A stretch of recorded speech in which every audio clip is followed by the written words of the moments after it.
On August 15th, a queue measuring thousands of meters at Shanghai Pudong Airport was seen with people waiting to check in for their flights. One parent revealed that they waited in line from around 9 a.m. until around 1 p.m. to get their boarding passes. These were Chinese students who would be leaving for the United States. On the one hand, international flights from Nanjing were suspended due to the severe outbreak of COVID-19 that forced the temporary closure of the airport. It has added to the load on the neighboring Shanghai Pudong Airport. However, it is still a stunning sight to see such a large number of Chinese students waiting to fly out of China. In August, economy class tickets for flights from mainland China to Hong Kong to the U.S.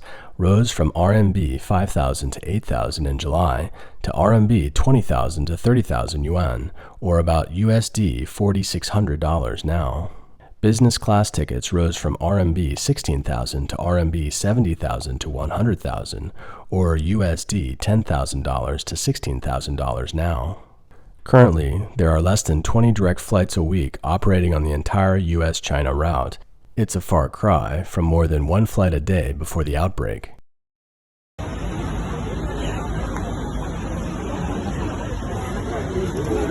This was the situation at the entrance of the U.S. consulate in Guangzhou in July 2021. Why are so many Chinese students looking forward to flying to the U.S., where China's official propaganda says its outbreak is, quote, severe, end quote? On April 27th, the U.S. Department of State issued its latest immigration notice, lifting restrictions on international students from China, Iran, Brazil, South Africa, the Schengen states, the United Kingdom, and Ireland to study in the United States. On April 30th, William Bistransky, Consul General of the U.S. Embassy in China, said that the U.S. embassies in China would open partial face-to-face visas from May 4th, 2021, with entry into the U.S. as early as 30 days earlier. Students involved in China's military-civilian integration strategy and certain high-tech fields will have difficulty applying for visas or will have to undergo, quote, additional investigation, end quote. U.S. intelligence agencies have long warned universities and research institutions about the threat posed by Chinese communist espionage. Between the 2020 and 2021 academic years, approximately 370,000 Chinese students will be studying in U.S. schools, the largest source of international students in the U.S., accounting for approximately 30% of the total, of which 42% will be studying science and technology. In September 2020, the U.S. revoked the student and research visas of more than 1,000 Chinese students. It claimed that the Chinese students with U.S. visas had ties to the Chinese Communist Party or the CCP's military. The Washington Free Beacon reported that the matter was described in an internal report circulated among various U.S. national security and law enforcement agencies on June 3rd.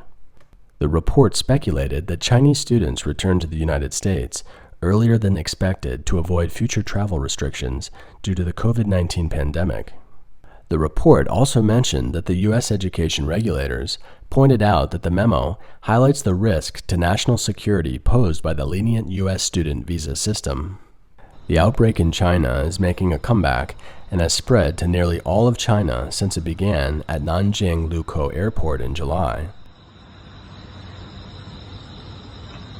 The most severe outbreak is in Yangzhou City.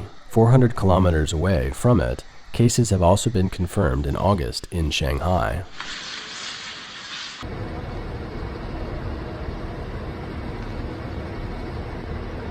Many Chinese are realizing that it's becoming increasingly difficult to leave the country as the CCP has tightened up the processing of passports for travel and visits abroad.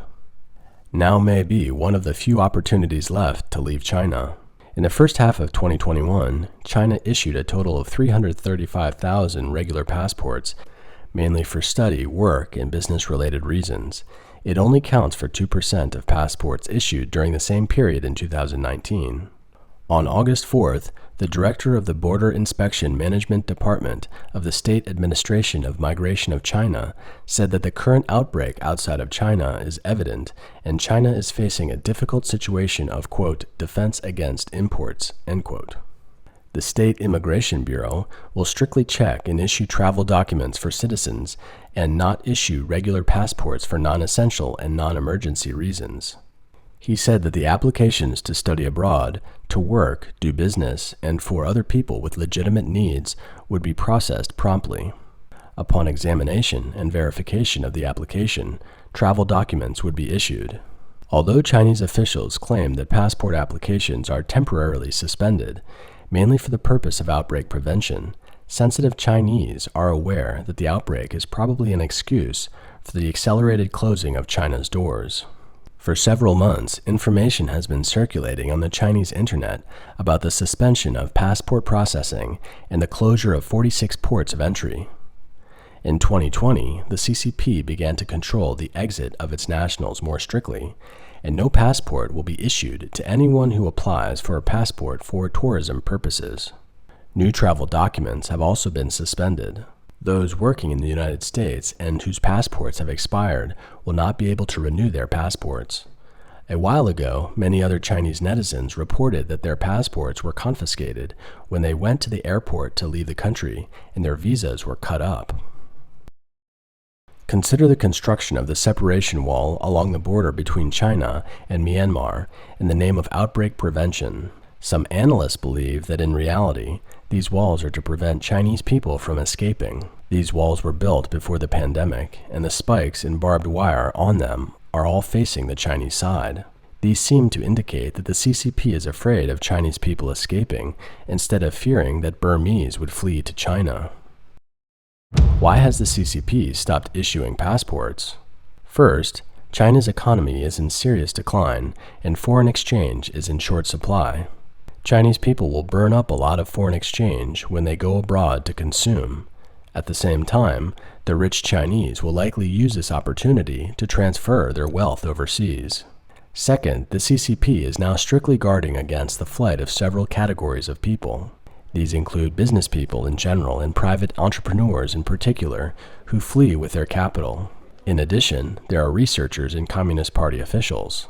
After the global pandemic broke out in 2020, the CCP has been doing cover-ups and created too many dark secrets. Therefore, it needs to prevent this group of people from leaving China. The official passports of many officials, teachers, and researchers have already been confiscated. Third, in 2022, the CCP will hold its most important meeting, the 20th National Congress of the CCP, where the internal reshuffling of the CCP can take place and the results will be introduced at the meeting as to who is the top leader of the CCP. This is a critical time for the various power games at the top of the CCP. As the incumbent party leader, Xi Jinping, he can reduce the risk of losing power within the party by closing the country's doors and preventing the flight of relevant senior officials and other personnel. Fourth, after China's so-called reform and opening up, many Chinese people have gone abroad and discovered many of the lies of the CCP.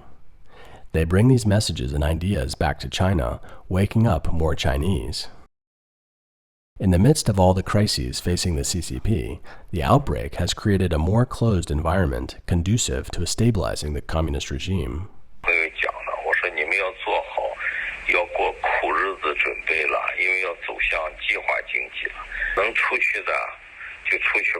This is a recording in 2019 of an alleged senior CCP official who reveals that three forces within the CCP are engaged in a duel to the death.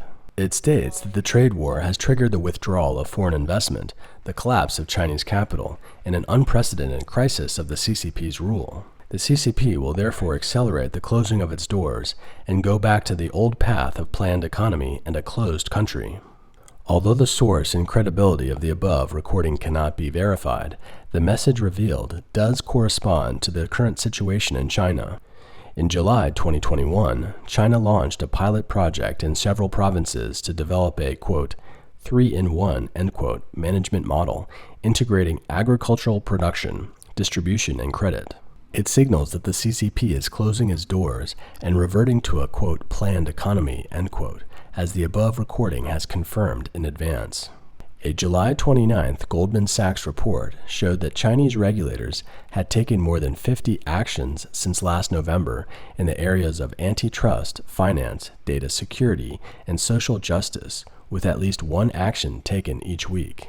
The Financial Times reported that 22 tech billionaires, including Tencent's boss and PDD's boss, have seen their personal wealth drop by US $87 billion since July. There are no signs that this regulatory storm will subside. On August 11th, the Chinese government released a 5-year implementation outline to strengthen legal enforcement in food and drug, public health, environment, labor and insurance, transportation, finance, education, and many other sectors. This document has been interpreted to mean that Xi intends to be re-elected in 2022 and rule for at least another 5 years. Under the party's baton, China's official media began to manufacture public opinion on a large scale, and since August, China's central media and its newspapers and websites have been criticizing different industries by name in a notable way. This has triggered market shocks and stock market plunges in China. From entertainment to the gaming industry, from liquor to the tobacco industry, from chips to the beauty industry, from dairy to the training industry, almost one industry a day has been named, causing shocks in the related industrial sectors and among investors in China and abroad. Over the past few decades, China's rich and powerful and the so-called elite class, including entrepreneurs, have been colluding to varying degrees with the CCP power base and have been deeply involved in its internal factional struggles. The trend of China going back to the Cultural Revolution era is becoming more evident. As a group of capitalists, they are increasingly at risk of being deprived of their wealth. The current political climate has stricken great fear in them. A plane ticket of RMB 100,000 is nothing when it means their children still have a chance to flee to the United States. A parent from mainland China told overseas media that the CCP does not block the door to study abroad because it still wants to export its ideology abroad. By sending some of its students abroad, they can help manipulate international opinion and influence overseas Chinese through student bodies and the like. Another mainland businessman who is applying for a visa for his children to go abroad told overseas Chinese media on August 17th that this group of people who are leaving may not come back. Quote, "It is very similar to the immigration wave in Hong Kong. China is at the juncture of closing its door. Once it is closed, it will be difficult to open it again in the future. The situation in China in the future is getting tougher, and this group of people who have left will not come back." End quote.